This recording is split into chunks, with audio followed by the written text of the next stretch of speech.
어떻게 찬이 벌써 졸린 것 같아. 아니 자리가 잘 안 잤어요. 어? 안 잤어요. 잠을 또 안 잤어? 왜? 밤새 야동 봤어? 네? 밤새 야동 봤어? 아니요. 근데 왜 잠을 못 잤어? 아까 제 학교에서 뭐 있었는데 그거 때문에.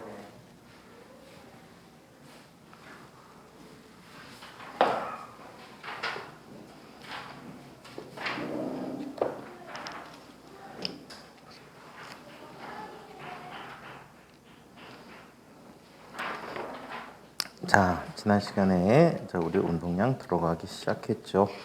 자, 운동량부터 한번 다시 정리하면서 오늘 진도 이어서 나가도록 하겠습니다.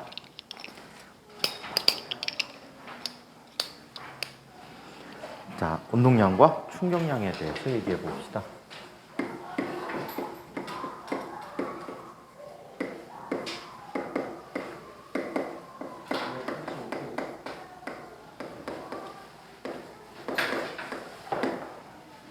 운동량과 충격량 보는데 첫 번째 운동량에 대해서 한번 이야기해 보죠.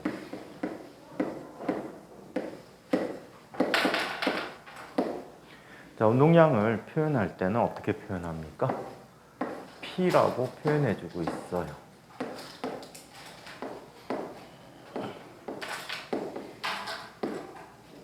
영어로는 모멘텀이라고 불러주고 있다고 해요.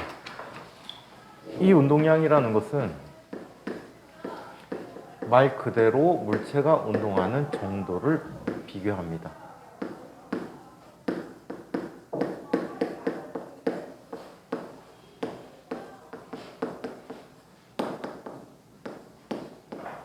물체가 운동하는 정도를 비교할 때 운동량이라고 표현해주고 있다고 해요. 이 운동량은 어떤 물체가 질량이 m인 물체가 속도 얼마로 v라는 속도로 운동하고 있다라고 해요. 자, 이때 이 물체의 운동량 P는 다음과 같이 약속에서 쓰고 있다.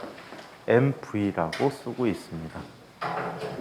자, 이 운동량의 단위는 그 뒤에 충전기 선 안 건드리도록 좀 조심 좀 해줘야 돼, 우진아. 충전기 안 건드리게 조심해줘야 돼. 저 방향 맞고 있니, 지금?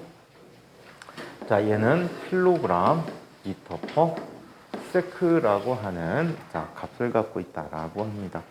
자, 예를 들어서 선이 안녕. 자, 예를 들어서 어떤 물체가 이렇게 운동하고 있다라고 합니다. 자, 질량이 2kg인 물체가 5m/s로 운동하고 있다라고 해요. 자, 이 경우에 물체의 운동량은 다음과 같이 쓸 수 있다. 운동량의 크기는 질량 곱하기 속력이 되죠. 2kg 곱하기 5m/s니까 이 값은 얼마가 되는 거지? 10kg m/s라는 값이 됐다라고. 질량 곱하기 속도를 해주면 이게 운동량이다라는 사실 기억을 해두시기 바랍니다. 그리고 방향을 갖고 있기 때문에 벡터라고 표현해주고 있다. 자, 그러면 운동량의 지난 시간에 여기까지 했지. 자, 운동량의 변화량에 대한 얘기를 한번 살펴보도록 하죠.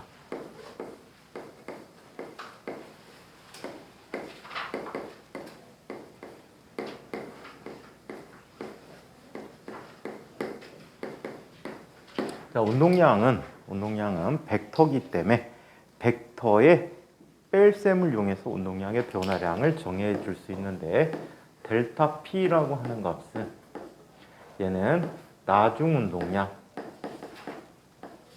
빼기 처음 운동량이다. 그리고 벡터 표시해 줘야 되겠지요. 자, 이때 이 벡터의 뺄셈은 어떻게 처리해 주냐면 자, 처음 쪽에서 나중 쪽으로 화살표 보내준 이것이 바로 뭐야? 운동량의 변화량이라고 해요. 오케이? 운동량의 변화량이라고 합니다. 자, 그래서 이렇게 되어 있다. 선아, 지금 우리가 너 학교 가려는 목표 학교는 진과학이야, 인과학이야? 그거 설명이 갖다 주잖아. 아직 안 정했어? 지금 진과학 가면은 지금 우리 하고 있는 거를 거의 그대로 할 거야. 일부 빼먹고. 인과학 가면 물리 원세로 또 해야 되는데 2학기부터 이거에 업그레이드된 버전을 해야 돼. 그래서 인강으로 물리 원 듣고 이런 거보다는 선생님 유튜브에 가갖고 수업을 앞에 거부터 차례대로 듣는 게 더 도움이 될 거야. 자, 찬이 넌 3번씩 들어야 돼. 공부를 이렇게 안 해. 자, 그러면 이렇게 운동량 변화량을 봤는데 이거를 세분화시켜서 한번 살펴보도록 하자. 자, 같은 방향으로 나타나는 운동량을 가질 때야. 자, 같은 방향의 운동량을 가질 때.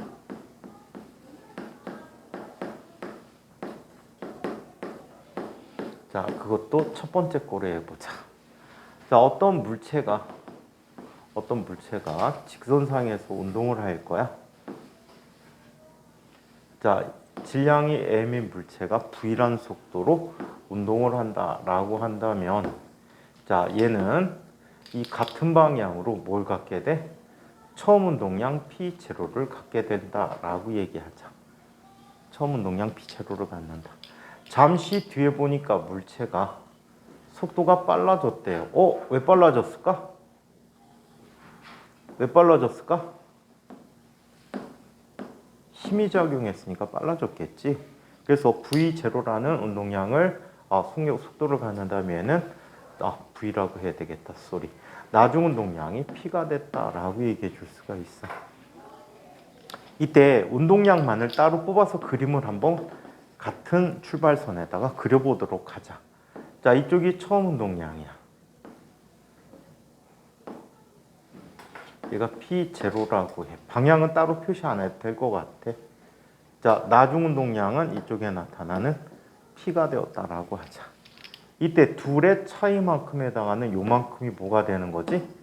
델타 P가 된다는 얘기지. 즉, 델타 P는 나중 운동량 빼기 처음 운동량으로 계산해주면 된다. 아시겠죠? 그래서 둘의 차이를 계산해주면 돼. 자, 이번에는 같은 방향 2를 보자.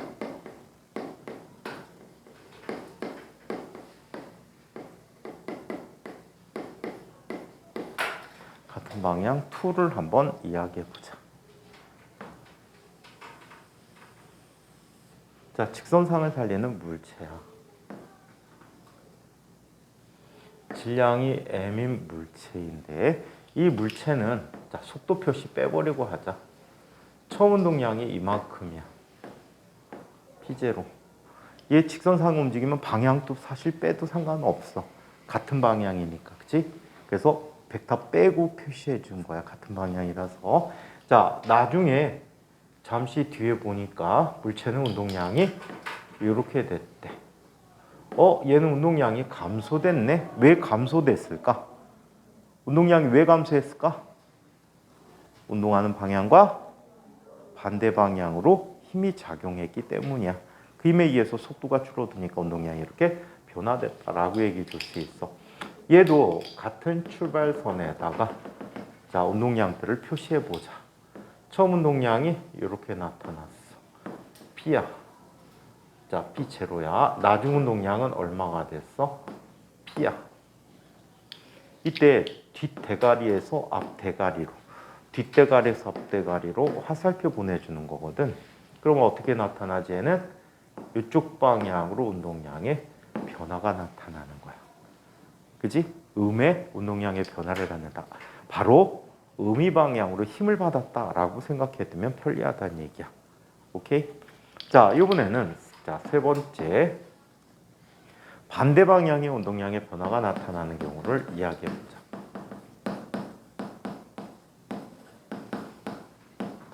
자, 반대 방향 운동량의 변화가 나타나는 경우를 얘기해 봅니다.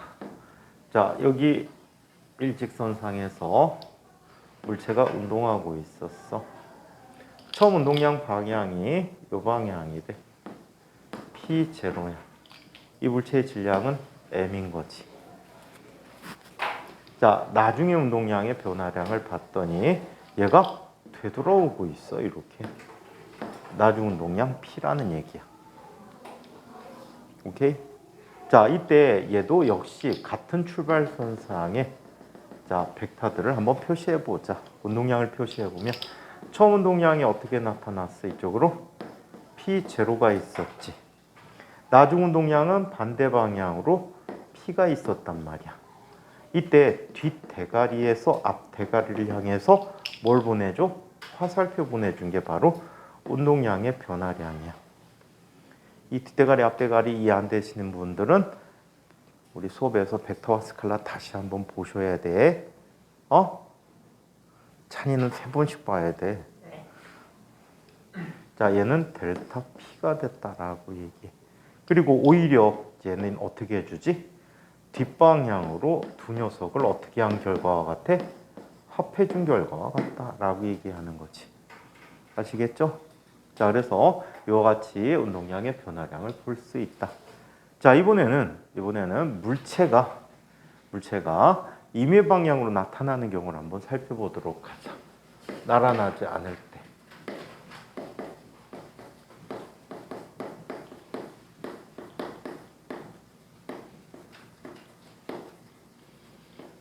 자, 곡선상에서 물체가 운동하는 경우를 이야기해 보도록 하자. 곡선상에서 물체가 운동하는데, 자, 여기에 어떤 물체가 이런 식으로 운동하고 있지. 자, 여기 질량이 M인 I가 있었어. 얘가 이쪽 방향의 운동량을 갖고 있었대. P0야. 같은 물체가 잠시 뒤에 보면 자, 이 곡선상을 따라서 운동하게 되고 이쪽에 I가 P래. 방향이 달라지니까 얘는 벡터로 표시해 주는 게 좋겠다. 그치? 벡터로 표시했어. 이때 운동량의 출발점을 한 점으로 해서 자, 한 그림으로 나타내 보도록 하였다. 자, 이쪽에 뭐가 있었어요? 이쪽에 P0가 있었어요. 자, 그 다음에 이쪽으로 뭐가 있었어? P라는 운동량이 있었다라고 해. 그렇다면 운동량의 변화량은 어떻게 구하라 그랬지? 나중 운동량 빼기 처음 운동량으로 구하는데 계산법은 뒷대가리에서 앞대가리로 화살표 보내는 거였지. 뒷대가리에서 앞대가리로 화살표 보내준 요 값이 바로 뭐가 돼? 운동량의 변화량이 된다라고 얘기해. 오케이? 이때 둘 사이의 사이각을 안다면 코사인 제2법칙에 의해서 다음과 같이 구해줄 수 있을 것 같아. 운동량의 변화량의 크기는 코사인 제2법칙 그대로 쓰면 얘는 다음과 같대. P0 제곱 더하기 P 제곱 마이너스 2배 P0 P 곱하기 코사인 세타라고 써줄 수 있겠다. 하지만 이렇게 복잡한 건 우리 거의 사용하지 않아. 오케이? 이렇게 복잡한 거 거의 사용하지 않아. 계산할 수는 있는데 거의 쓰지는 않는다. 오케이? 그래서 자, 이렇게 표현했다. 끼케야 직각인 녀석이 어려워봤자. 자, 그래서 운동량의 변화량들을 한번 계산해 보았습니다. 자, 책에서는 여러 가지 각도에 따른 운동량의 변화량을 같이 표시해 줬는데 자, 참고로만 기억해 두세요. 자, 이번에는 충격량이라는 것에 대해서 한번 살펴보도록 하겠습니다. 충격량.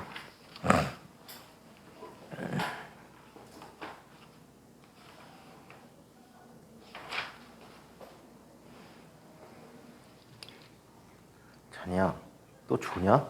네? 또 주라? 원래 잘 안 주는데요. 네가 원래 안 주라?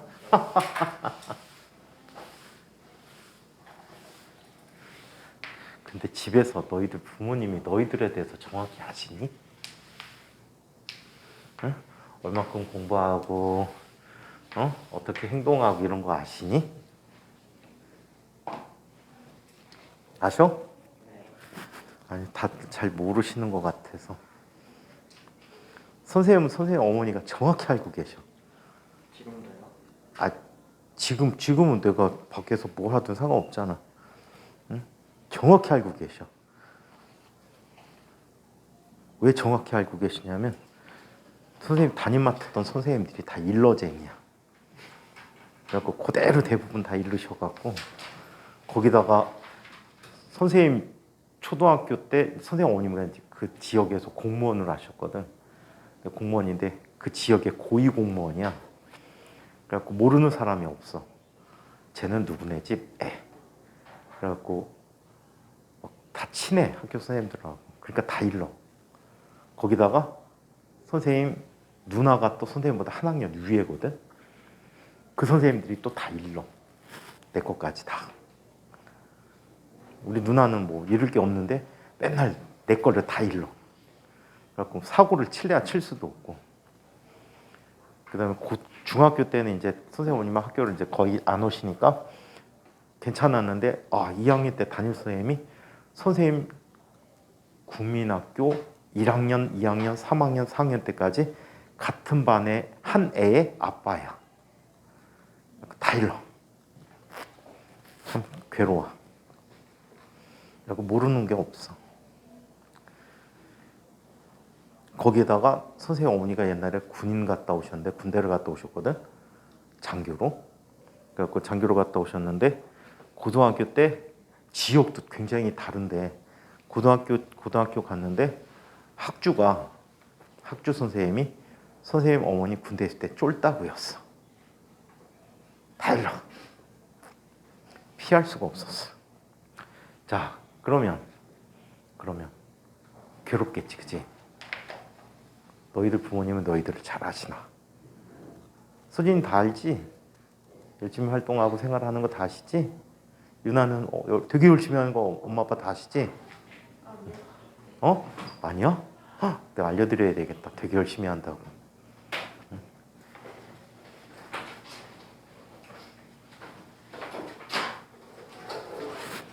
자, 배드민턴의 사나이가 라켓 하나 부러뜨렸어? 라켓 하나 부러뜨렸어? 그 줄이 끊어졌어요. 버렸어? 맡겼어?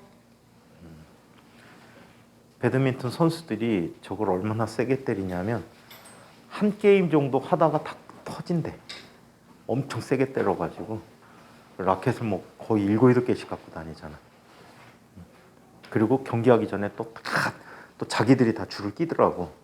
그리고 자기들이 다 줄을 끼워갖고서는 땡기더라. 자, 그러면 이번에는 충격량에 대해서 한번 살펴봅시다. 충격량에 대해서. 집에서 제일 자식을 모르실 것 같은 분이 찬이 부모님일 것 같아. 꾀병쟁이에다가.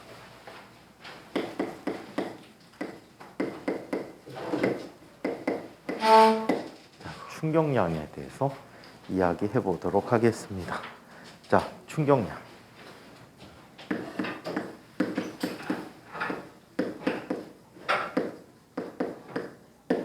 자, 충격량은 기호로 I라고 써요.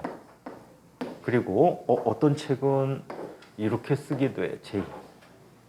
J라고 쓰기도 하고, 어떤 책은 라지 P를 쓰고 이렇게 쓰기도 하고, 책마다 조금씩 달라요. 근데 I를 가장 많이 쓰고 있어요. 영어로 impulse라고 해. 충격이야, 충격. 충격을 받은 정도를 이야기한다.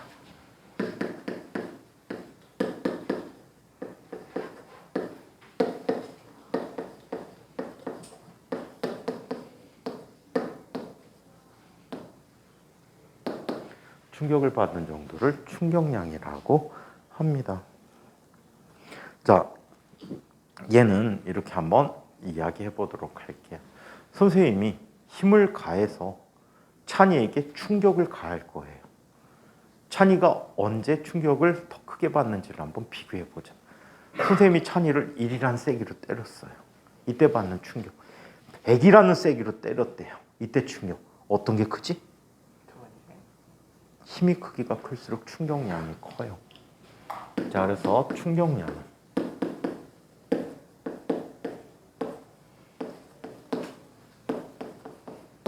힘의 크기에 비례하더라. 자, 그 다음에 찬이를 1이라는 1초 동안 때렸어요. 하루 동안 때렸어요. 어떤 경우에 충격이 더 커요? 하루 동안. 그렇다면 충격량은 힘을 받는 시간에 비례합니다.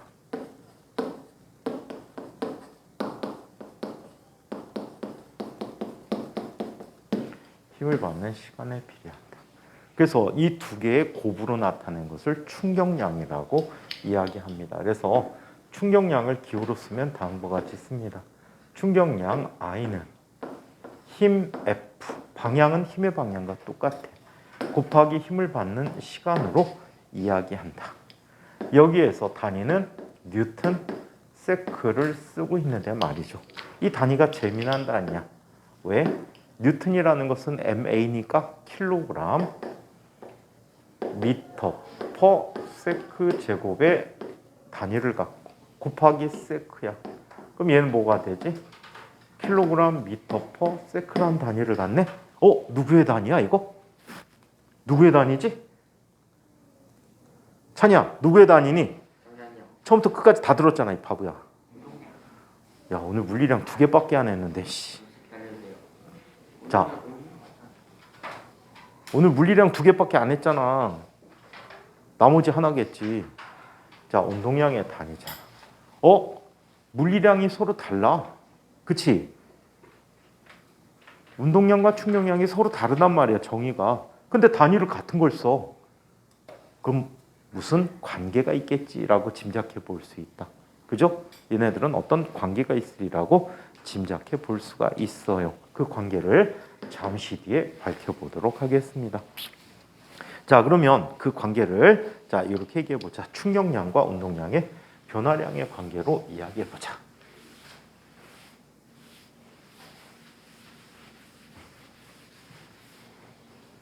선이는 목동 어디 학원 다녔었어? 목동 안 다녔어? 어디로 다녔어? 전에? 어딘지 몰라? 학원 이름이 뭐야? 뉴턴? 청라? 일주일밖에 안 다녔다고? 이튼 학원.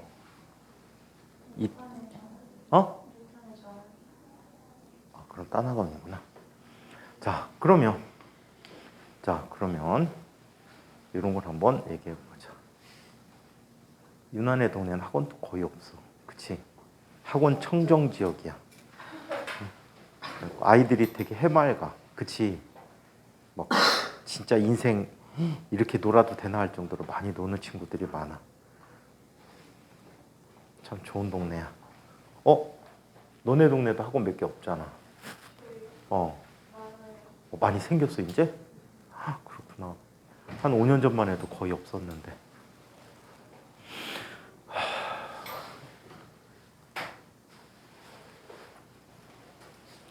자, 그러면 진짜 유난의 동네 살기 진짜 좋은 동네. 학원 진짜 막 다 뒤져도 한 2-3개밖에 없지. 놀거리 많아요. 놀거리는 많지. 또 학교도 무지 많잖아. 거의 학교 단지니까. 옛날에 그 뒷동네에 술집도 무지 많았었는데 다 없어졌어. 거기 재물포역 바로 옆에 학교에서 지하도로 내려가는 그 입구 쪽 왼쪽에 있는 맥주집인데 거기 선생님 단골이었었는데 수제 맥주를 팔아. 자, 그러면 충격량과 운동량의 변화량을 이야기해 보자.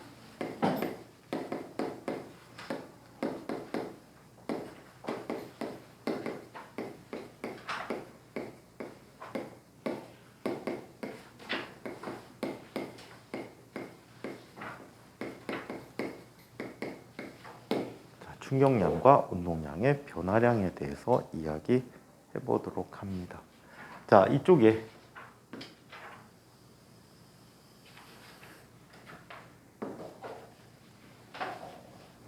질량이 m1인 물체 있었대요. 자, 얘는 직선으로 표현할게요. v0라는 속도를 가지고 운동을 하고 있었어요. 그럼 얘 운동량은 얼마가 되지?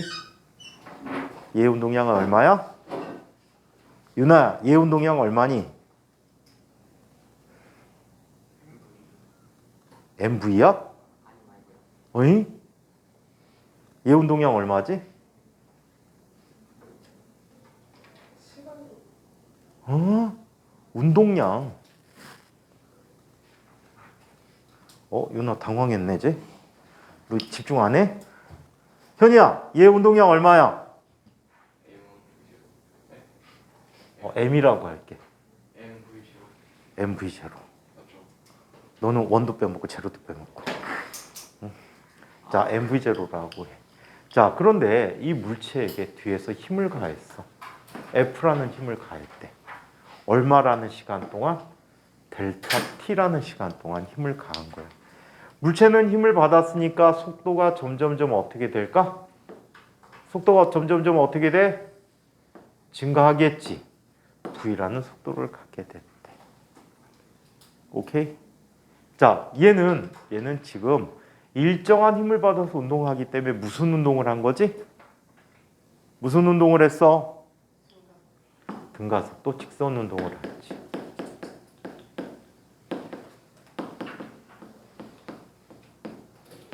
자, 등가속도 직선 운동이 나왔습니다.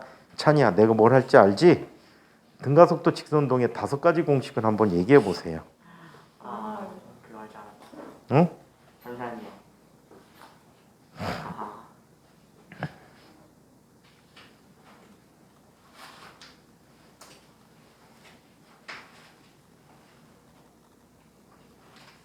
응? 뭘까요?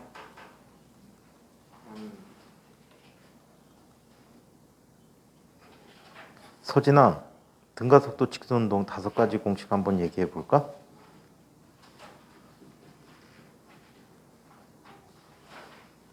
사와세요. 현이야, 등가속도 직선 운동의 5가지 공식. 우진아, 도현이는 너 그거 안 봤지? 너 어쩌자고 안 봐? 보고 있어요. 어디까지 봤어? 스카라 이거 나와. 그 1강이야. 아니 그거 그 10번에 나눠서 봤구나. 끝까지 봤어요. 어? 끝까지 봤어요. 어허. 서은이는 한번 찾아보지도 안 했지. 유튜브 안 들어가 봤지. 어? 2. 아, 등가속도 직선 운동이야. 그걸 봐. 그걸 얘기해 봐, 지금. 거기 5가지 얘기해 드렸을 거야. 어? 2개 얘기해 봐봐.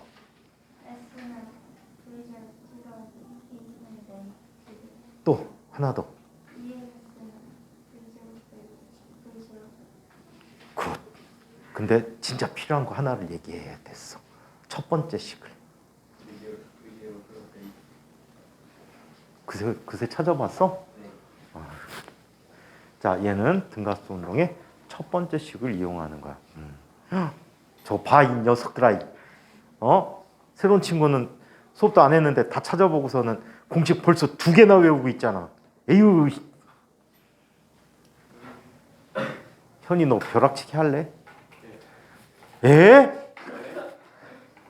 선생님이 진짜 다음 시간엔 진짜 안 까먹고 이거를 한번 프린트해서 보여줄게. 선생님이 챗GPT한테 물어봤어. 물리를 잘하는 방법. 그거 보면은 깨닫는 게 있을 거야. 선생님도 그 부분은 진짜 공감하는 부분들이 많아. 보통 책들이 뭐 상투적인 말들을 많이 써놓잖아. 상투적인 말들을 써놓는데 그걸로 한번 뽑아서 드리면은 그게 선생님 마음이다라고 보시면 될 것 같아. 진짜 굉장히 전콕을 꼭 찌르는 공부 방법을 얘기해놨어. 실제 선생님도 그 방법대로 공부를 했어. 그거보다 좀 더 업그레이드 돼 했어. 근데 그거까지 해도 굉장히 큰 도움이 될 것 같아. 자, 그러면 첫 번째 식을 한번 볼게. 첫 번째 식은 어떤 식이지? 나중 속도는 처음 속도 더하기 가속도 곱하기 여기는 시간이 델타 T라고 썼지. 그래서 이렇게 나타내 줬대요. 이 식을 M을 한번 곱해 보도록 했어요. 질량을. 그럼 얘는 뭐가 되지? MV라는 값은 MV0 더하기 자 얼마? MA 곱하기 델타 T였어. MA가 뭐지? F는 MA니까 물체에 작용하는 힘이야. 자, 그러면 얘는 어떻게 나타나? MV 대신에 나중 운동량 P. 자, 그리고 얘 이항시켜주면 처음 운동량 P0. 즉, 이 값이 운동량의 변화량이 돼버리고요. 얘는 F 곱하기 델타 T야. 힘 곱하기 델타 T 하면 뭐가 되지? 물체가 받은 충격량이 되겠지. 그래서 얘는 I다라고 써줄 수가 있다. 오케이? 그래서 우리는 다음과 같이 나타내 줍니다. 물체의 충격량은 자 F 곱하기 델타 T이고 얘는 운동량의 변화량과 같다라고 써줍니다. 아시겠죠? 그래서 단위가 같은 이유가 이런 이유 때문에 그래. 하지만 운동량을 묻는 단위라면 킬로그램 미터 퍼 세컨드 써주는 게 맞고 충격량 묻는다면 킬로그램 미터 퍼 세컨드를 쓰는 책들도 꽤 많지만 엄밀하게 뉴턴 세컨드를 써주는 게 더 좋을 것 같아.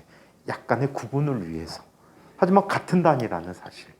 오케이? 서로 호환 가능하다라고 보시면 될 것 같아. 그래서 이게 운동량, 충격량의 관계를 자 맺어주는 식이라고 합니다. 자 그러면 자 여기서 충격력이라는 힘에 관한 얘기를 한번 살펴보도록 하겠습니다. 충격력.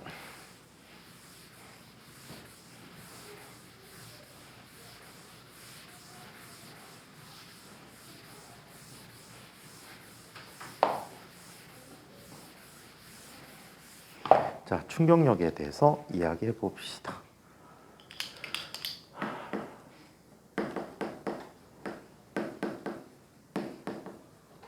충격력은 바로 이 힘을 충격력이라고 해요. 오케이? 자, 얘의 개념을 이렇게 얘기해 봅니다. 자, 매우 짧은 시간 동안에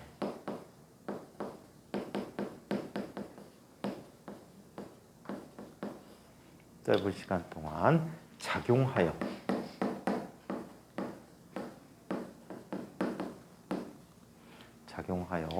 그 크기를 직접 측정할 수는 없지만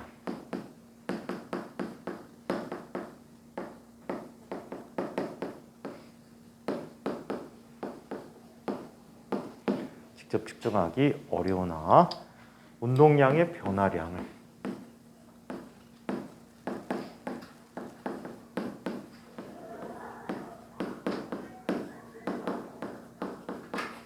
운동량의 변화량을 걸린 시간으로 나누어 구한 힘을 충격력이라고 불러주고 있다라고 해. 오케이? 순간적으로 내가 찬이를 딱 때렸어. 근데 그 크기가 너무 짧은 시간 동안 접촉하기 때문에 직접 측정하기 어려워. 오케이? 그래서 내 주먹의 운동량의 변화량 또는 찬이의 운동량의 변화량을 구하고 그 시간만 가지고 나누어서 힘을 구해줄 수 있다라고 해. 즉 힘이라는 녀석을 다음과 같이 얘기할 수 있다. 오늘 찬이 너 몇 대 맞았니? 102대. 네. 102대. 아니다. 102대가 아니고 하루 종일하고 2대. 아, 무지 많이 맞았구나. 1초에 내가 한 대씩 때렸으면 너는 86,400번을 맞은 거야. 자, 그러면 이때 충격력 F는 다음과 같이 나타내준다. F는 델타 T분의 델타 P다라고 구해줄 수 있대. 이거 갖고 우리 장난 좀 해볼까? 보통은 이거 여기까지 쓰는데 장난을 밑에다 써주자. F라고 하는 녀석은 델타 T분의 델타 P 대신에 MV라고 썼대. 질량이 변하지 않는데 질량이 변하지 않는다면 m을 바깥으로 빼낼 수 있거든. 변하지 않는 값은 밖으로 빼내. m 곱하기 델타 t분의 델타 v야. 델타 t분의 델타 v를 뭐라고 했지 우리? 델타 t분의 델타 v를 뭐라고 했어? 현이야, 델타 t분의 델타 v 뭐라고 했지?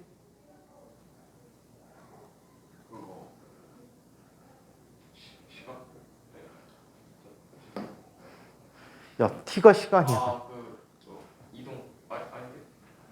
에이씨. 선아, 델타 t분의 델타 v가 혹시 뭔지 본 적이 있어? 그렇지, 과속도지. 에휴.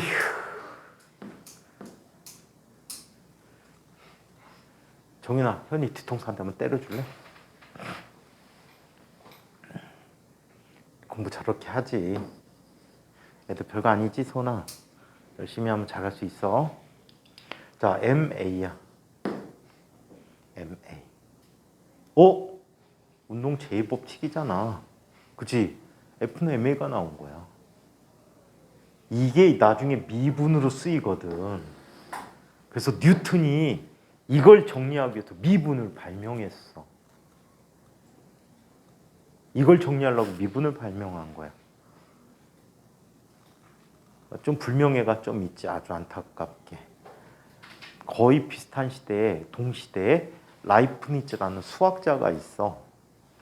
이 사람도 공통으로 이 물질의 어떤 양의 변화량에 대해서 연구하고 있었거든. 우연히 두 사람이 같은 연구를 한다는 거에 서로가 알게 되면서 편지를 교환했다고. 편지를 막 교환하고 서로가 서로를 막 복돋아가며 발전을 시켰어. 막 발전시키다가 뉴턴이 먼저 발표해버려. 이게 미분이야. 니들이 미분을 알아? 하고 발표해버렸어. 그래갖고 라이프니츠가 좀 뻥졌지.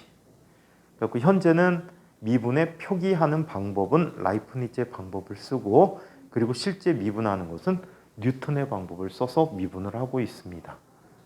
오케이? 또 미분의 연구에 엄청나게 도움을 준 사람 집안이 있어. 되게 유명한 집안인데 베르누인의 집안이야. 베르누이의 큰아버지와 아버지가 엄청 유명한 수학자야.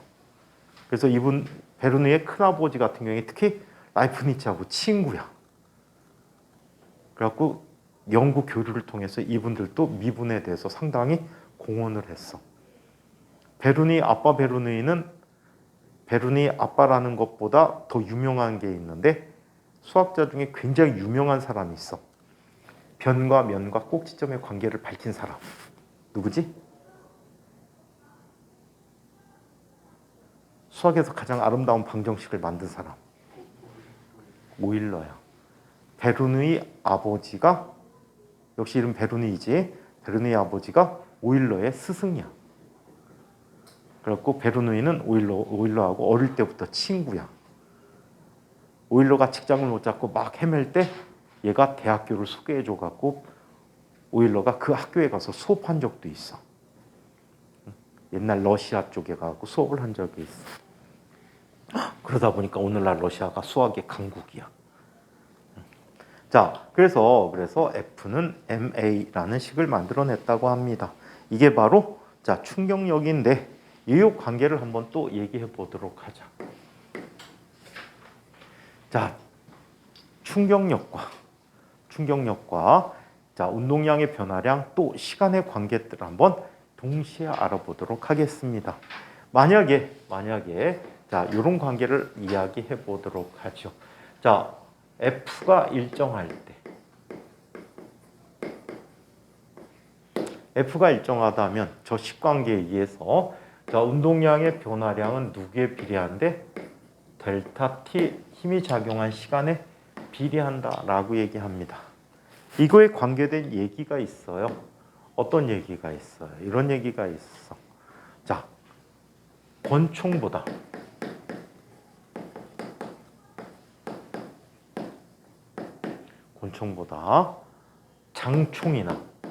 장총은 긴 총이야. 소총이라고도 해.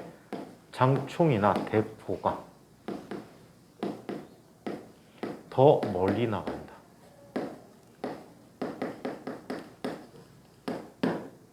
권총이나 공총보다 장총이나 대포가 더 멀리 나가는데 이걸 이렇게 비교해 줄 수가 있어요. 저기 짧은 총이 있어요.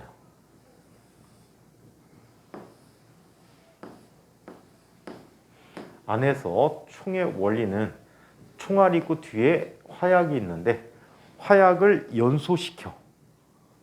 짧은 시간 동안 연소시키면 이 화약이 폭발하면서 가스가 생기지. 그 가스가 총알을 바깥으로 밀어내는데 자, 힘을 가해주게 되는 거야. 만약에 그 힘이 일정하다면 총알이 총구 밖을 빠져나오는 속력을 확인해 줄 수 있겠지. 정지 상태니까 나중 운동량은 F 곱하기 델타 T 해주면 된다는 얘기야. 오케이? 자, 이때 더 긴 총을 이야기해 보자.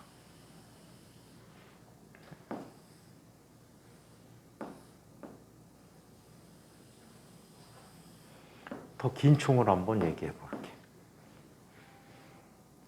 이 긴 총을 자, 똑같은 총알을 이 안에서 폭파시켰어. 연소시켰더니 가스가 생겨서 얘를 밀어내. 여기에서 힘이 일정하다고 가정을 해보자. 사실 힘은 일정하진 않아. 힘이 일정하다고 가정해보면 얘가 이곳에서 빠져나올 때 총알의 속도는 얘보다 어때? 훨씬 더 빠르겠지. 처음 속력이 빠르니까 크니까 얘는 더 멀리까지 날아갈 수 있게 돼. 이해합니까? 자, 그래서 요렇게 나타나는 특징을 또 기억해 두고. 자, 그 다음에 운동선수들이 갖는 것 중에 가장 중요한 거. 도윤이가 잘 알 것 같아. 팔로스로라는 걸 하지. 팔로드로라고 하지 그냥. 팔로드로 알아? 배드민턴에서 팔로드로 어떻게 하지? 쭉 밀어주지. 이렇게 밀어주게 되면 접촉하는 시간이 길어져. 오케이? 접촉하는 시간이 길어지면 운동량의 변화가 더 크기 때문에 속도가 더 빠르게 나온다. 골프 칠 때도 마찬가지. 쭉 밀어칠 때 어때? 야구도 마찬가지. 쭉 밀어칠 때, 볼링 할 때 쭉 당겨서 팔 올리는 동작, 이것들이 다 팔로드로라고 해서 자, 공과 닿고 있는 시간을 더 길게 해서 운동량의 변화를 더 크게 만들어주는 효과가 있다라고 합니다. 아시겠죠? 오케이? 우진이 알겠어요? 모르지? 알아? 자, 이번에는 이것도 한번 살펴보도록 하자. 두 번째.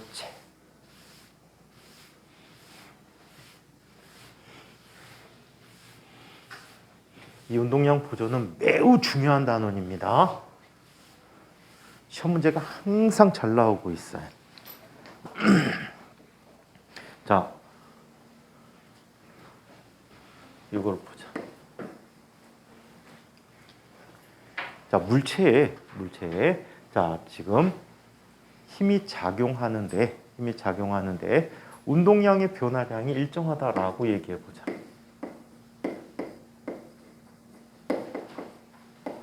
자, 그러면 충격력은 힘이 작용하는 시간에 어떤 관계를 갖지? 반비례하는 관계를 갖게 된다라고 해. 여기에서 문제거리가 뒤지게 많지. 자, 첫 번째 이런 걸 볼 수 있다. 권투 선수가 주먹질할 때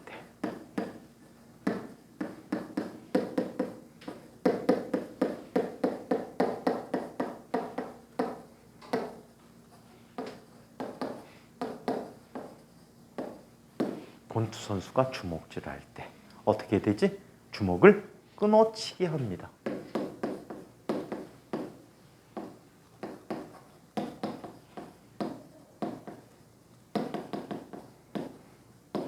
주먹을 끊어친다라고 얘기해. 자, 끊어치게 되면 주먹이 멈출 때까지 시간이 짧으니까 충격력이 더 크게 나타나는 거야. 근데 실제 경기에서는 끊어치진 않아. 왜? 기껏 끊어쳤는데 얘가 멀리 가면서 이렇게 피해봐. 그럼 안 맞잖아. 그러니까 실제에서는 밀어쳐. 실제는 밀어치는데 끊어치게 되면 끊어치는 동작을 계속 연습해. 그래서 습관적으로 끊어치게끔 만들어줘서 충격을 더 크게 가해준다라고 합니다. 이거는 그거하고 똑같아. 요즘 학교 선생님들 때리시니? 자루도 안 때리시니? 손바닥도 안 때리시니?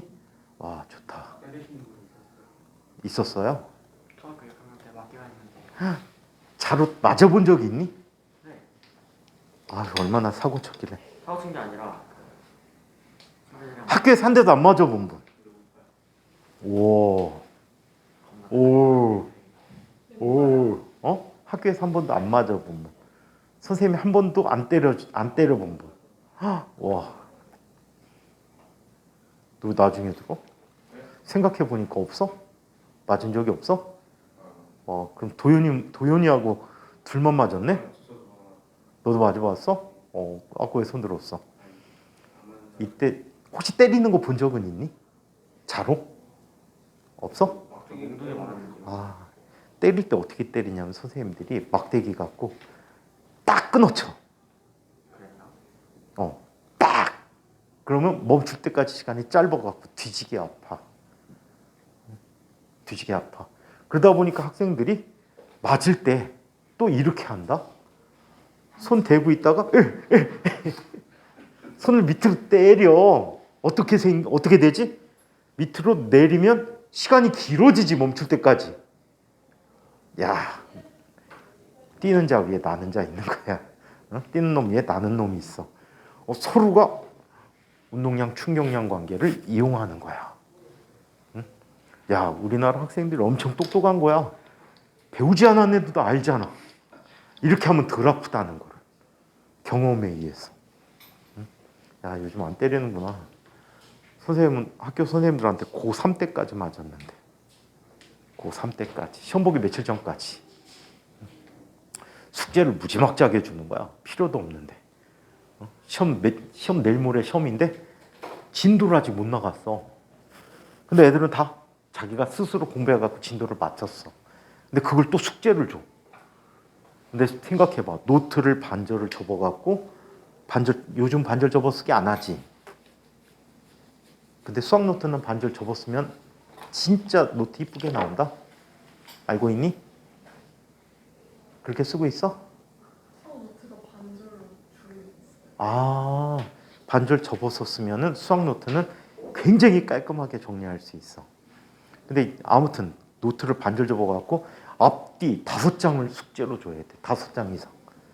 그거를 쓰려면 최소 2시간 이상을 손으로 막 써야 돼. 그 숙제 하겠니? 문제집에 문제 풀겠니? 문제집에 문제 풀지. 그러면 막판에 선생님이 그래. 야, 숙제하는 놈들 다 줄 서. 그때 한 70명이야, 한 반이. 68명에서 고3 때는 68명. 68명에서 70 한두 명까지 가. 그 중에 숙제해온 애들이 4, 5명밖에 안 돼. 나머지 다 줄 서. 그럼 그 시간 내내 뭐 하겠니? 진도 나가? 안 나가. 때리는 거야. 그러면 때려라. 문제 푸는 거야, 문제집. 너무 비열하지 않니? 그래갖고 그때 이제 애들이 맞는데 그걸 되게 많이 쓰지. 이렇게 뻗어 엉덩이 때렸어. 맞을 때 어떻게? 땡겨서 맞는 거지. 그러면 충격이 덜하더라. 엉덩이에다가 방석 넣는 방법도 있지. 체육복이나 방석이나 체육복을 넣게 되면 이것도 역시 멈출 때까지 시간을 길게 해줘. 그래서 충격을 감소시켜주지. 자, 계속 보자. 자, 한편 이 운동의 경우가 되게 많아. 유도 선수의 낙법.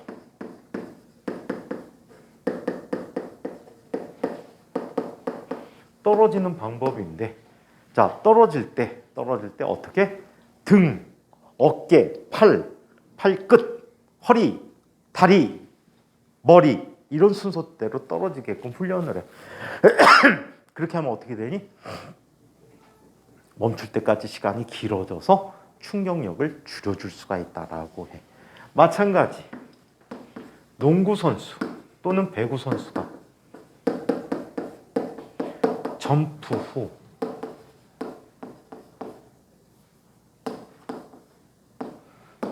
삭제할 때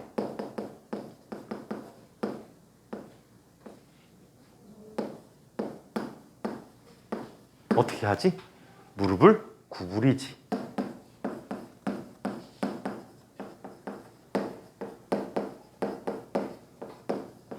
안 구부려버리면 다리 부러져. 선생님이 옛날 가르쳤던 학생이 있어. 걔는 이제 2학년 때 부천 쪽 아닌데 2학년 때 2학년 마치고 한과영에 갔거든. 한과영에 갔는데 얘가 1학년 때 사고 친 거. 학교에 가서 야 이렇게 하면 다리 부러진대 하고서는 애들한테 시범을 보여준 거야. 의자 위에 올라가 갖고 무릎을 구부리지 않고 뛴 거야 바닥으로. 악 하고 부러졌는데 어디가 부러졌냐면 사람 뼈 중에 가장 단단한 뼈가 허벅지 뼈야. 허벅지 뼈가 두 개가 동시에 부러졌어. 이거 흉내 내면 큰일 나. 찬이 같은 녀석이 하게 되면은 쭉 해갖고 이 넓적다리 뼈가 턱을 치고 올라와갖고 죽음에 이를 수도 있어. 그래서 되게 위험하니까 그런 거 하지 마라. 또 낙하산을 타고 내려올 때 군인들이 타고 내려올 때 이거를 훈련을 엄청 시켜. 땅에 도달하면서 대굴대굴 막 부르는 훈련을 엄청나게 시켜. 안 그러면 크게 다치니까. 그래서 이런 경우가 있고 또 어떤 경우가 있을까? 에어백. 자동차가 충돌했을 때 멈출 때까지 시간을 길게 해주지. 그래서 사람을 보호해주는 역할을 하고 범퍼. 마찬가지야. 혹시 에어캡이라고 아니? 에어캡이라는 거 들어본 적 있니? 에어캡. 뽁뽁이. 이것도 물건을 포장할 때 이 뽁뽁이로 하면 얘들이 어때? 충격력을 작게 해주지. 운동량의 변화를 운동량의 변화 같을 때 시간을 길게 해줘서 충격력을 적게 해줘. 그 다음에 에어매트. 높은 건물에 사람이 불났을 때 뛰어내릴 경우를 대비해 갖고 밑에다 깔아놓는 에어매트. 이것도 운동량의 변화량이 일정할 때 시간을 길게 해서 충격력을 감소시켜준 역할을 하고 있다. 오케이. 또 일상생활에 뒤에 뭐가 있을까? 여기 에어조단 신는 친구 없니? 조단. 내 건 아니야. 나이키 에어. 뒤에 공기 탱크 있잖아. 그지? 어떤 애들은 심지어 용수철도 달린 애 있던데? 용수철. 이렇게 생긴 거 있더라. 운동화인데.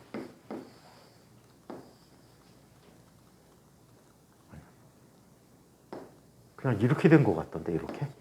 여기가 떠 있어. 그래갖고 이렇게 만든 운동화도 있더라. 걸리적거려갖고 어떻게 신지, 이거?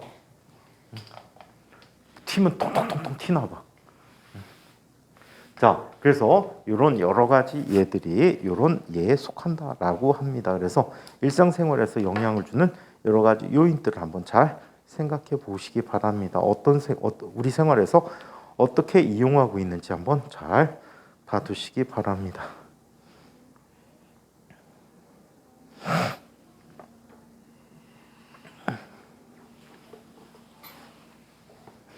그러면 충격량의 그래프라는 것을 한번 살펴보도록 하자.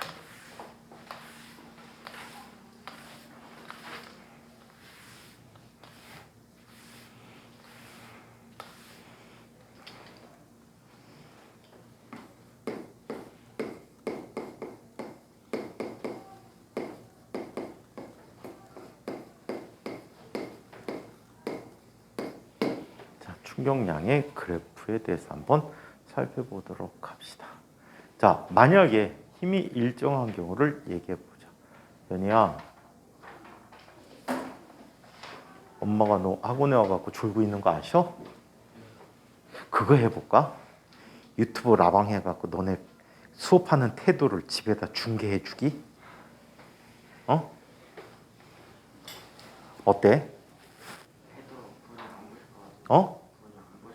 그래도 가끔 궁금하셔갖고. 두 분 다 이상하셔가지고 핸드폰으로 보면 보이잖아.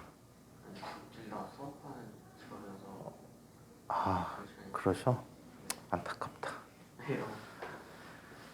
째려날 사람이 찬이밖에 없는데. 자, 그러면 자 충격량의 그래프를 보자. 첫 번째, F가 일정할 때를 한번 보자.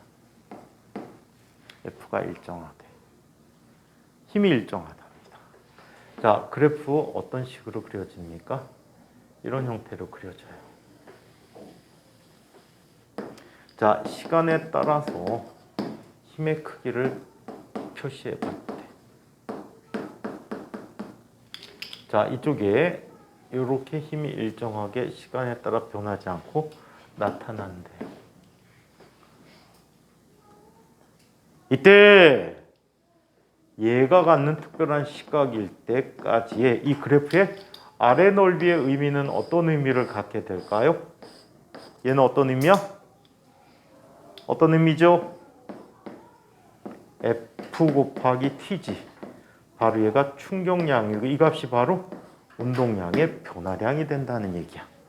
아시겠어요? FT 그래프의 아래 넓이가 이렇다. 얼마 전에 시험 범위였겠다. FS 그래프, 힘과 이동거리 그래프의 아래 넓이는 뭐지?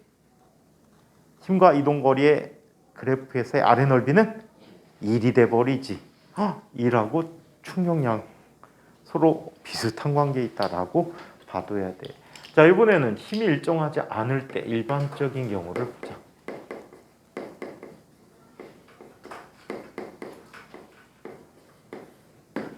자, 일반적인 경우에 대해서 한번 살펴봅니다.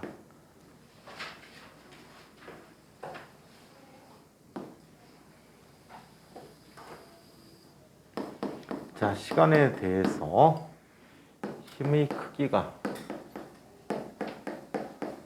다음과 같이 변화됩니다. 자, 얘는 자 그래프가 서서히 힘이 커졌다가 다시 감소되는 이런 경우를 보여줄 수가 있어. 오케이? 실질적으로 이렇게 작용해 힘이. 자, 물체에 되게 완벽하게 딱딱한 물체 없잖아, 그지? 그래서 물체가 부딪힐 때 쭉 들어가서 서서히 밀고 들어갔다가 가장 많이 밀고 들어갔을 때가 힘이 가장 크게 작용한 거야. 서서히 빠져나오는 그림. 자, 이런 것들을 볼 수가 있다. 자, 이때 이 녀석도 역시 아래 그래프의 넓이가 얼마가 되지? 이게 바로 뭐가 돼? 충격량 또는 운동량의 변화량이라고 한다. 오케이? 이거를 구하는 방법은 구분구조법을 이용해서 구해서 극한을 취하지. 그게 바로 적분이라는 수학적 기법이 돼버립니다. 여기서는 일단 생략은 할게요.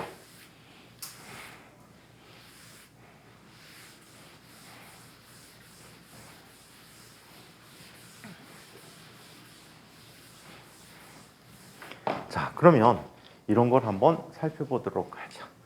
똑같은 그래프인데, 자, 가로축은 시간이야. 자, 세로축은 역시 힘의 크기야. 이렇게 표현했을 때, 자, 이렇게 두 가지 경우를 한번 살펴보도록 하자. 하나는 이렇게 나타나는 경우야. 힘이 작용하는 시간이 길어. 그리고 또 하나는 자, 이렇게 나타나게. 얘는 힘이 작용하는 시간이 짧아. 이때 이 넓이가 같다라고 합니다. 오케이? 자, 넓이가 같대. 넓이가 같다면 무슨 뜻이야? 운동량의 변화가 같다는 거지. 그래, 안 그래요? 일정하대. 그랬더니 힘이 작용하는 시간이 길수록 얘가 받는 평균 힘이 어떻게 되지? 평균 힘은 전체 넓이를 똑같이 갖게 하는 일정한 한 높이를 평균 힘이라고 할 수 있단 말이야. 평균 힘의 크기가 어때?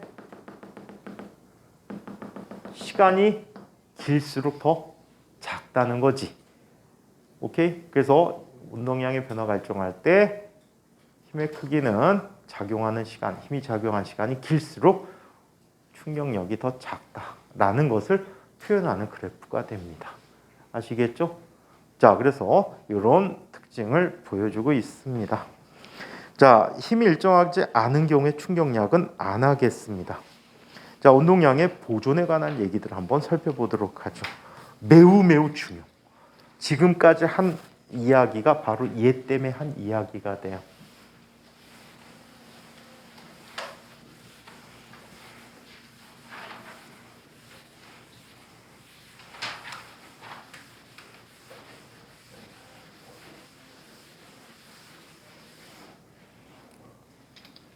자, 운동량의 보존에 대해서 이야기해 봅니다.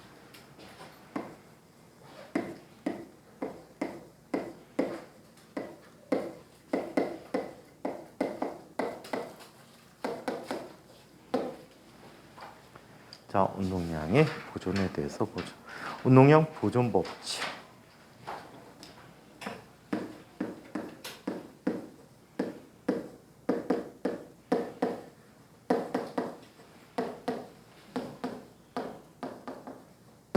우리 본의 아니기에 지난 시간에 운동량 보존 법칙 했네. 어떻게 했지? 운동량을 정의할 때 했지. 한 물체가 달려오고 또 다른 물체가 달려왔단 말이야. 충돌했어. 이때 서로가 서로에게 힘을 미치지. 작용 반작용 관계였어. 오케이? 그 관계를 정리하다 보니까 각각의 물체 운동량의 총합이 항상 어떻게? 일정했고 이 일정한 값을 운동량이라고 표현했거든. 오케이? 자, 그러면 좀 더 고전적인 방법으로 운동량 보존 법칙을 한번 얘기해 볼게. 요즘 대학 물리책이 그렇게 설명하니까 다 그렇게 나오고 있는데, 자, 이 개념으로 기억해 두는 게 훨씬 더 오래 갈 것 같다. 자, 한번 봅시다. 운동 상황을 하나 연관시켜 드리도록 할게요. 여기에 질량이 M1인 물체가 있었어요. 자, 속도 얼마로 오고 있었어? V1이라는 속도로 오는데 직선상의 운동이다 라고 얘기해 보자. 자, 이쪽에 속도가 얼마? M2인 물체가 속도 V2로 오고 있대. 두 물체가 충돌하려고 해. 어떤 조건이 필요할까? 두 물체가 충돌하기 위해서 어떤 조건이 필요할까? 두 물체가 충돌해야 돼. 어떤 조건이 필요할까?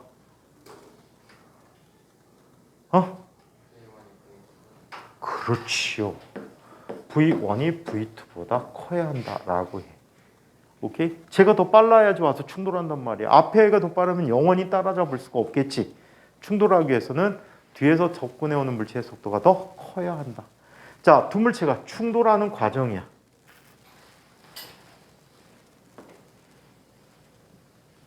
M1, M2인 물체가 접촉을 하지.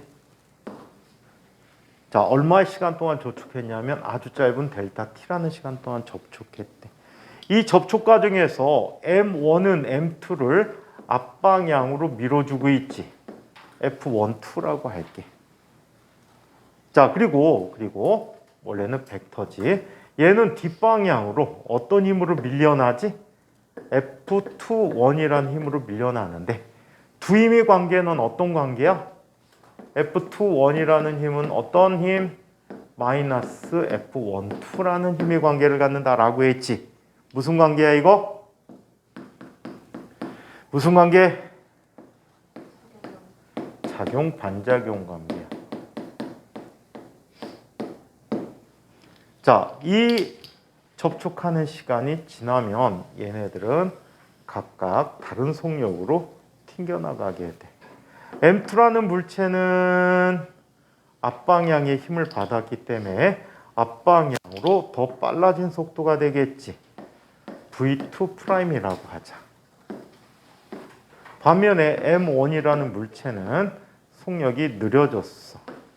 V1'이라고 한다. 오케이? 똑같은 상태에서 또 다른 충돌이 일어나지 않습니다. 충돌은 한 상황에서 한 번만 일어나. 그 조건이 뭐가 되는 거지?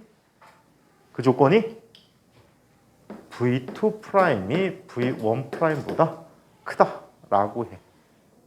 이해합니까? 그래서 항상 이런 속도 관계를 갖고 있다라고 기억을 해두세요. 자, 그러면 각각이 받는 자, 충격량을 한번 비교해 보도록 하겠습니다. 각각이 갖는 충격량을 비교해 보자. 자, 먼저 자, 이런 걸 한번 살펴볼게. M1이 받은 충격량을 I1이라고 하자. M1이 받은 충격량이야. 얘는 어떤 힘을 받게 되지? F21이라는 힘이 작용했어. 얼마 동안? 델타 T라는 시간 동안. 이렇게 충격량이 작용하면 운동량이 변화하겠지. 그래서 얘는 자 M1 V 1 프라임 마이너스 M1 V1이라고 쓸 수 있어. 그치? 자, 한편 I2를 보자. I2라는 녀석은 I2는 F12라는 힘이 M2에게 작용했어. 델타 T 동안. 그래서 M2의 운동량을 변화시켜 주는 거야. M2V2 프라임 마이너스 M2V2야. 오케이? 자, 이때 두 녀석을 더해 보도록 하자. 자, 두 녀석을 더하면 얘는 F21 더하기 F12 곱하기 델타 T가 돼버리고 얘는 M1 V1 프라임 마이너스 M1 V1 더하기 M2 V2 프라임 마이너스 M2 V2야. 근데 두 힘이 작용 반작용 관계잖아. 이 값이 얼마가 되지? 0이 돼버렸지. 0이 됐어. 충돌 전 상황과 충돌 후 상황으로 나눠 설명하게 되면은 다음과 같이 쓸 수 있다. M1 V1 더하기 M2 V2라는 값은 M1 V1 프라임 더하기 M2 V2 프라임이라고 쓸 수 있다고 해. 오케이? 그리고 이 값이 언제나 어떻다고? 일정하다라고 얘기해 줄 수가 있어. 자, 또는 벡터적으로 M1 V1 벡터 더하기 M2 V2 벡터라는 값은 M1 V1 프라임 벡터 더하기 M2 V2 프라임 벡터다라고 하고 이 값이 일정하다라고 얘기해 줄 수가 있겠지. 아시겠어요? 그래서 이런 운동량 보존이 있다고 합니다. 자, 이 운동량 보존 법칙을 이렇게도 설명할 수 있지만 이거보다 훨씬 더 간단하게도 설명해 주는 방법이 있어서 소개합니다. 자, 이런 방법으로 얘기해 줄 수 있어. 우리 조금 전 충격량과 운동량 변화량 관계에서 얘는 F 곱하기 델타 T이고 델타 P라고 쓸 수 있단 말이야. 자, 얘를 벡터로 표현해 주면 이렇게 얘기할 수 있지. 자, 에서 만일 F가 0이래. 물체들에게 작용하는 R자임이 0이라고 합니다. 자, 시간은 0일 수 없으니까 얘는 뭐가? 델타 P라는 값이 뭐가 돼야 돼? 0이어야 한대. 즉, 운동량이 변한다는 얘기, 안 변한다는 얘기야? 안 변한다는 얘기지. P가 항상 어떻게? 일정하다라고 써줄 수가 있단 말이야. 운동량의 변화량이 항상 일정하다.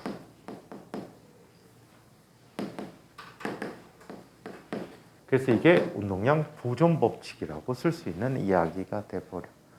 아시겠어요? 그래서 운동량 보존 법칙의 다양한 편을 본다. 자, 이거를 말로 한번 나타내 보자. 자, 물체들이 여러 개가 연관이 된 걸 우리는 물체계라고 할 수 있어. 물체계에 작용하는 R자임이 0일 때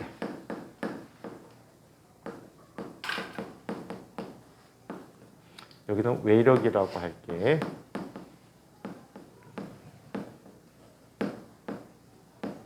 외력이 0일 때.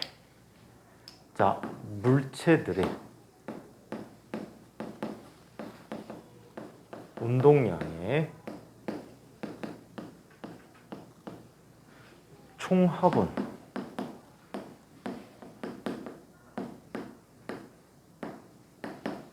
항상 일정하다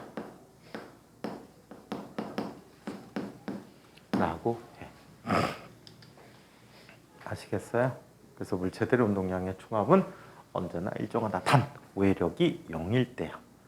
오케이? 물체들에게 힘이 작용하지 않는 경우에 대해서 이렇게 설명해 줄 수가 있다라고 합니다.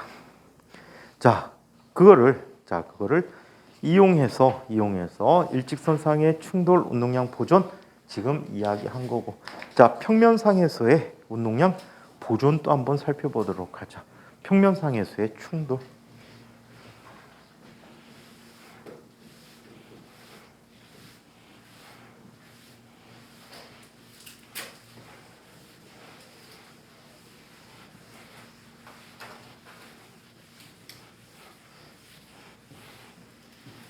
자, 평면상에서의 충돌 얘기를 한번 살펴보자.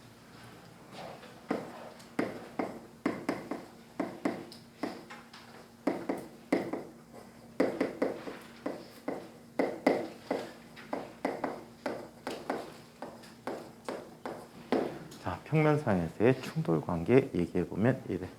자, 여기 자, M1인 물체가 운동 경로를 이렇게 예상 운동 경로를 가지고 가고 있었대. 얘가 갖는 처음 속도를 뭐라고 할까? V1이라고 하자. 이때 두 물체가 모두 다 움직이면 문제를 계산하기가 어려워. 그래서 M2는 처음에 정지했었다라고 하자. M2는 정지해 있었대. 얘까지 움직이면 충돌시키기 되게 어렵지? 억지로 충돌시키려고 해도 진짜 힘들 거야. 우연히 충돌하면 모를까? 억지로 충돌시키기 되게 힘들 거야. 이때 M1이 이렇게 접근해와. 얘의 처음 속도는 얼마였어? 0이었거든. 자, 이때 얘네들은 이 가로 방향으로, 지름 방향으로 힘을 받겠지. 힘을 받아서 운동 경로와 속도가 동시에 변화됩니다. 동시에 변화돼서 M1은 이 방향으로 가고, 이때의 각도를 세타1이라고 할게. M1의 충돌 후의 속도는 V1'이라고 할게. 자, 그 다음에 M2도 자, 얘는 지름 방향으로 운동하게 돼. 자, M2라는 녀석은 V2'이라는 속도로 운동하게 되었다라고 합니다. 이때 이 각도를 세타2라고 하자. 이 경우에 운동량이 보존돼요. M1 V1 이라는 값은 M1 V1' 더하기 M1 M2 V2'이야.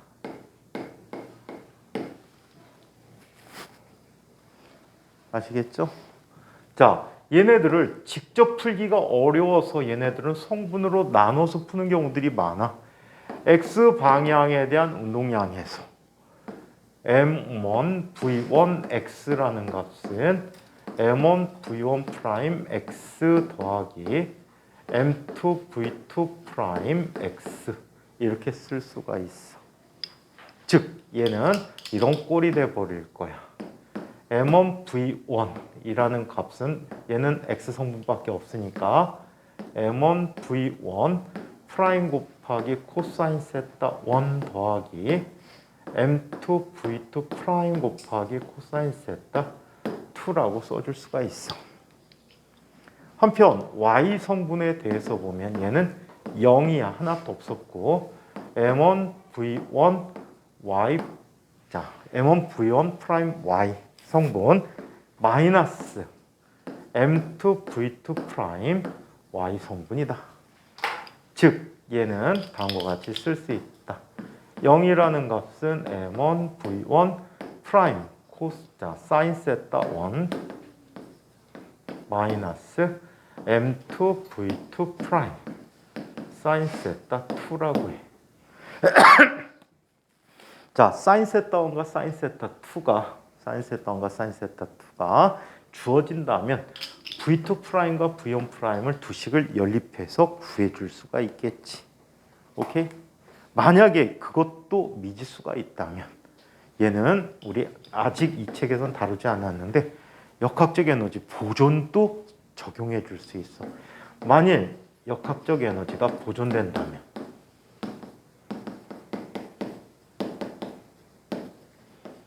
에너지 손실이 없다는 뜻이야. 역학적 에너지가 보존된다면 얘는 다음과 같이 쓸 수 있대. 한 가지씩이 더 나와. M1 V1 제곱이라는 값이 2분의 1 M1 V1 프라임의 제곱 더하기 2분의 1 M2 V2 프라임의 제곱과 같다 라고 써줄 수 있어. 운동 에너지가 보존되는 거지. 그죠? 얘는 평면성의 충돌이니까 운동 에너지가 보존되는 이런 형태식을 연립해서 전체를 정리해 줄 수가 있다라고 합니다. 아시겠죠? 오케이? 자, 그래서 이렇게 했고 운동량 보존 법칙이 성립하는 경우는 자, 크게 네 가지 경우로 나눠 볼 수 있는데 그 이야기를 우리 다음 시간 해드리도록 할게요. 다음 시간 내용이 무지무지 중요한 얘기입니다. 다음 시간 얘기를 꿰고 있으면 물리가 엄청나게 더 쉬워질 거야. 자, 이 내용까지 질문 있는 사람.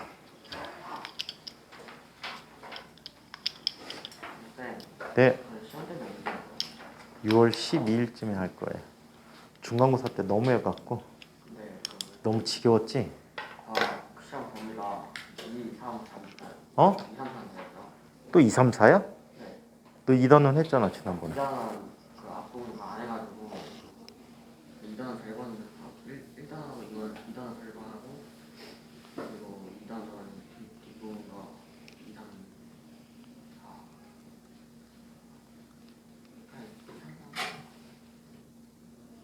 4. 자, 시험 때 너무 길게 해갖고 오히려 공부하는 게 더 방해되고 집중력이 떨어졌지? 그래서 이거 그때부터 하면 한 3주 정도 할 수 있을 거야, 그치? 시험 가장 빨리 보는 학기 언제 보니? 6월 말에 보는 학기. 며칠 날? 26일 26일? 28일? 몰라? 근데 왜 손들어? 6월 말에 한다 했는데 정확한 날짜 그래서 최대한 진도 나간 다음에 다 쉬운 단원이잖아. 이번에 물리 포함된 학교가 3단원이 물리지. 네. 3단원 물리라서 쉬울 것 같아. 역학적 에너지 보존하고 여러 가지 운동 확인하는 건데 뭐, 그치? 4단원이 생물이니? 모르겠어. 그래. 세포 분열 뭐 쪽이니?